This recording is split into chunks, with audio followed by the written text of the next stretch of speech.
বর্তমান জেনারেশনের যারা ফাস্ট ফুড জাতীয় খাবার খেতে পছন্দ করেন, আমার মনে হয় তাদের পছন্দের ১ম তালিকাতেই আছে পিজ্জা।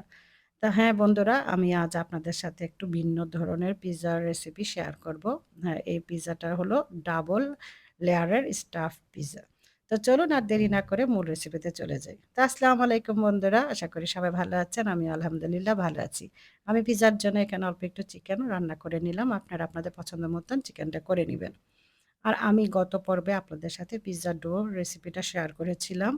সেই ডো থেকে আমি ২ টা মানে ২ টা ভাগ করেছিলাম। বড় ভাগটা ওটা রুটির মতন বেলে এই পিজ্জা ট্রেতে বিছিয়ে দিলাম। আর দেখতে পাচ্ছেন আমি কিছু চিজ এখানে চিকন, চিকন করে আঙ্গুলের মতন করে কেটে নিয়ে চতুর্দিকে বিছিয়ে দিয়েছি। এবার সেটা মুড়ে দিচ্ছি একটু মানে রুটি থেকে টেনে, টেনে মুড়ে দিচ্ছি যেন মানে চিজের লেয়ারটা বেরিয়ে না যায়। তো এটা একটু আপনারা মানে বুঝে দিবেন। আমি যেভাবে করছি সেভাবে একটু বুঝে, বুঝে দিবেন। এটা তেমন কোনো ডিফিকাল্ট কাজ না। তারপরে আমি এখানে একটা কাঁটা চামচ দিয়ে একটু ছিদ্রি করে নিলাম। যেটা রুটিটা ছিদ্র করে নিতে হয়। তা না হলে দেখা যাবে এই রুটিটা ওভেনে দেওয়ার পর অনেকটা ফুলে যাবে। পিজ্জা তো এমন ফোলা হবে না। তাই আমরা পিজ্জা বানানোর সময় অনেকেই জানেন আপনারা যে এভাবে কাঁটা চামচ দিয়ে একটু ছিদ্র করে নিতে হয়। তারপর আমার কাছে যেহেতু পিজ্জার সসটা ছিল না, তাই আমি বাসাতে যে আমরা টমেটো সসটা খাই, সেই টমেটো সস দিয়ে আমি একটু বেশি করে সস দিলাম যেন খেতে ভালো লাগে। তারপরে দিয়ে দিলাম কুক করা সেই চিকেনটা। এবার মানে ২ জাতের আমার কাছে ছিল, আপনারা যে কালারেরই পাবেন, একটু ক্যাপসিকাম দিয়ে নিবেন আপনাদের পছন্দ মতন। তো আমি এখানে পিজ্জার উপর একটু পেঁয়াজও দিলাম। আমার কাছে যেহেতু অলিভ ছিল না, অলিভ থাকলে একটু অলিভ দিলেও দেখতে ভালো লাগতো।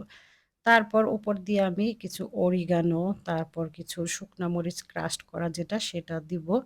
তারপরে কিছু চিজও এখানে দিয়ে দিব। আর একটা যেটা আমি করেছিলাম, আমি কিছু রসুন কুচি করে একদম শুকিয়ে নিয়েছি। চুলার নিচে দিয়ে একটু শুকিয়ে নিয়েছি। তারপরে এটা একটু ক্রাশ করে উপর দিয়ে ছিটিয়ে দিলাম। এতে পিজ্জার একটা খুব সুন্দর ফ্লেভার আসে। আপনারাও পারলে চেষ্টা করবেন এভাবে একটু রসুন ক্রাশ করে দেওয়ার জন্য। তারপরে তো দেখতে পারেন আমার বাকি যে ছোট ডোটা ছিল সেটাও আমি একটু রুটি করে বেলে নিব মানে রুটির আকারে বেলে নিব। একদম পাতলা করে একটু বেলতে হবে। তারপরে এটা মানে একটু ধৈর্য সহকারে উপর দিয়ে আস্তে, আস্তে করে চতুর্দিকে মুড়িয়ে দিবেন।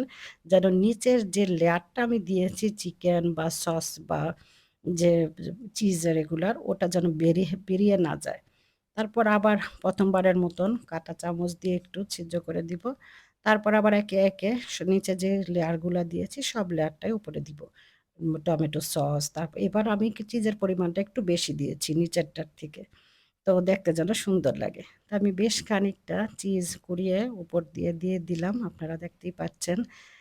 সাধারণ পিজ্জার মতোই জাস্ট খালি আমি যে ডাবল লেয়ারটা দিয়েছি আর চতুর্দিকে যে চিজের যে বর্ডারটা দিয়েছি এটা একটু ডিফারেন্ট। এর জন্য এটা ডাবল লেয়ার স্টাফ পিজ্জা বলে এটাকে।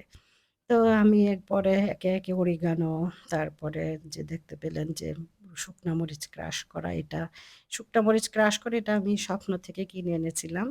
তারপরে আমি প্রি-হিটেড ওভেনে এটা দিলাম। আমার এই ওভেনটা অনেক পুরানো তাই আমি ১৮০ তে প্রায় ১৫ থেকে ২০ মিনিট সময় লেগেছে এটা হতে। আপনারা আপনাদের ওভেনের আন্দাজ মতন তাপটা দিবেন।